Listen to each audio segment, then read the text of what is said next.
Hi all. നമ്മൾ കടയിൽ നിന്ന് മേടിക്കുന്ന ഒരു ചെറിയ സാധനം മുതൽ പെന്നായിക്കോട്ടെ, പേപ്പർ ആയിക്കോട്ടെ, അല്ലെങ്കിൽ വലിയ സാധനം ആയിക്കോട്ടെ, റെഫ്രിജറേറ്റർ, എല്ലാം പർച്ചേസ് ചെയ്യുമ്പോൾ നമുക്ക് ബാക്കിൽ പാക്കേജിങ്ങിൽ ഒരു വാചകം കാണാൻ പറ്റും. എന്താ അത്? Made in India, made in China എന്നൊക്കെ ഇല്ലേ? ഈ ചൈനയിലൊക്കെ പ്രൊഡ്യൂസ് ചെയ്യുന്ന പ്രൊഡക്ട്സ് നമ്മുടെ കയ്യിൽ എങ്ങനെയാണ് കിട്ടുന്നതെന്ന് നമുക്കറിയാറുണ്ടോ? നമ്മൾ അറിയാൻ ശ്രമിച്ചിട്ടുണ്ടോ? അവിടെയാണ് ലോജിസ്റ്റിക് ഫ്രൈറ്റ് ഫോർവേഡിങ്ങിൻ്റെയൊക്കെ റോള് വരുന്നത്. ലോജിസ്റ്റിക്സിൽ 60-70% ജോബ് ഓപ്പർച്യൂണിറ്റീസുള്ള ഒരു ഏരിയയാണ് ഫ്രൈറ്റ് ഫോർവേഡിങ് എന്ന് പറയുന്നത്. ഒരു ഫ്രൈറ്റ് ഫോർവേഡർ ആരാ? ഒരു എക്സ്പോർട്ടൻ്റെയും ഇമ്പോർട്ടൻ്റെയും നടുക്ക് പ്രവർത്തിക്കുന്ന ഒരു തേർഡ് പാർട്ടി ആയിട്ട് നമുക്ക് ഫ്രൈറ്റ് ഫോർവേഡറിനെ അസ്യൂം ചെയ്യാം. ഇപ്പോൾ നമ്മൾ പറഞ്ഞു വന്നത് ലോജിസ്റ്റിക്സ് മേഖലയിൽ 60-70% ജോബ് ഓപ്പർച്യൂണിറ്റീസ് കിട്ടുന്ന ഒരു മേഖലയാണ് ഫ്രൈറ്റ് ഫോർവേഡിംഗ് എന്ന് പറയുന്നത്. ഒരു എക്സ്പോർട്ടിംഗ് പ്രൊസീജിയറിൽ ഒരു എക്സ്പോർട്ടർ ഏത് മോഡ് ഓഫ് ട്രാൻസ്പോർട്ട് യൂസ് ചെയ്യണം, എന്തൊക്കെ അതിനകത്ത് ഇൻക്ലൂഡ് ചെയ്യണം, എങ്ങനെ അവിടെ എത്തണം, ഏത് ടൈമിൽ എത്തണം എന്നൊക്കെ തീരുമാനിക്കുന്നത് മിക്കപ്പോഴും ഒരു ഫ്രൈറ്റ് ഫോർവേഡറാണ്. ഒരു ഫ്രൈറ്റ് ഫോർവേഡറിൻ്റെ റോള് തുടങ്ങുന്നത് എൻക്വയറി സെക്ഷനിൽ നിന്നാണ്. അതായത് ഒരു എക്സ്പോർട്ടർ വരുന്നു, ഫ്രൈറ്റ് ഫോർവേഡറിൻ്റെ അടുത്ത് ചോദിക്കുന്നു, എനിക്ക് ഇത്രയും ഗുഡ്സ് ഇന്ന സ്ഥലത്തേക്ക് എക്സ്പോർട്ട് ചെയ്യാനുണ്ട്, വാട്ട് ഷുഡ് ഐ ഡു? അപ്പോൾ ഒരു ഫ്രൈറ്റ് ഫോർവേഡറാണ് അവർക്ക് വേണ്ട നിർദ്ദേശങ്ങൾ കൊടുക്കുന്നത്. എങ്ങനെ ട്രാൻസ്പോർട്ട് ചെയ്യണം, LCL ഷിപ്മെൻറ്റ്സ് വേണോ, FCL ഷിപ്മെൻറ്റ്സ് വേണോ? അതായത് ഒരു എക്സ്പോർട്ടർ ഫ്രൈറ്റ് ഫോർവേഡറിനെ അപ്രോച്ച് ചെയ്തിട്ട് ചോദിക്കുകയാണ്, എനിക്ക് ഇത്രയും പ്രോഡക്ട്സ് ദുബായിലേക്ക് അയക്കാനുണ്ട്, ഞാൻ എന്താ ചെയ്യേണ്ടത്?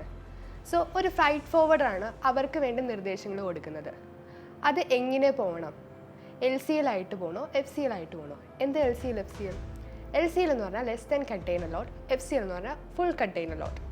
അതായത് LCL മീൻസ് ഒരു കണ്ടെയ്നറിൽ ഒരു ചെറിയ പാർട്ട് മാത്രമേ അവരുടെ ഗുഡ്സ് ഉണ്ടാവുള്ളൂ.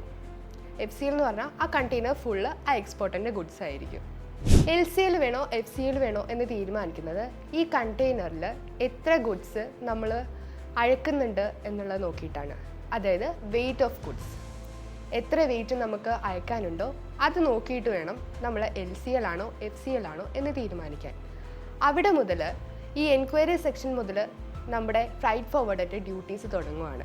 ഒരു എൻക്വയറി കൊടുത്തു കഴിഞ്ഞിട്ട് ഫ്രൈറ്റ് ഫോർവേഡർ ചെയ്യുന്ന കാര്യം എന്താ വെച്ചാൽ ഒരു കൊട്ടേഷൻ റെഡിയാക്കും. ഇവർ പറയുന്ന ഡീറ്റെയിൽസ് വെച്ചിട്ട് ഇവർക്ക് വേണ്ടിയുള്ള സർവീസിന് വേണ്ടിയിട്ട് അവരൊരു കൊട്ടേഷൻ പ്രിപ്പയർ ചെയ്യും.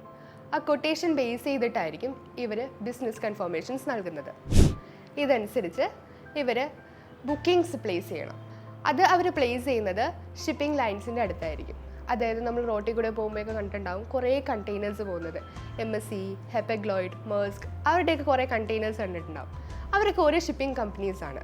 ആ കമ്പനീസ് ആയിരിക്കും നമുക്ക് ഈ നമ്മളുടെ ഗുഡ്സ് സ്റ്റാക്ക് ചെയ്യാനും സ്റ്റഫ് ചെയ്യാനൊക്കെ വേണ്ടിയിട്ടുള്ള കണ്ടെയ്നേഴ്സ് പ്രൊവൈഡ് ചെയ്യുന്നത്. അവരുടെ കയ്യിൽ നിന്ന് കണ്ടെയ്നേഴ്സ് എടുത്ത് സ്റ്റഫ് ചെയ്ത് പോർട്ടിലെത്തിച്ച് അത് ഇമ്പോർട്ട് ചെയ്ത് ഒരാളുടെ കയ്യിൽ എത്തുന്നത് വരെ നമ്മുടെ ഫ്രൈറ്റ് ഫോർവേഡിൻ്റെ ഡ്യൂട്ടീസ് ഒരുപാടുണ്ട്. ഒരു ഫ്രൈറ്റ് ഫോർവേഡിംഗ് സെക്ടറിൽ ഒരുപാട് ജോബ് ഓപ്പർച്യൂണിറ്റീസ് നമുക്കിപ്പോൾ ഉണ്ട്. Sales person, sales coordinator, pricing team, customer service, procurement, operations team, transport coordinators, അങ്ങനെ ഒരുപാട്. ഫ്രൈറ്റ് ഫോർവേഡിങ്ങിൻ്റെയും എക്സ്പോർട്ട് ഇമ്പോർട്ടിൻ്റെയും കൂടുതൽ സാധ്യതകളെ പറ്റി നമ്മൾ അടുത്ത വീഡിയോയിൽ ഡിസ്കസ് ചെയ്യുന്നതായിരിക്കും. ബൈ.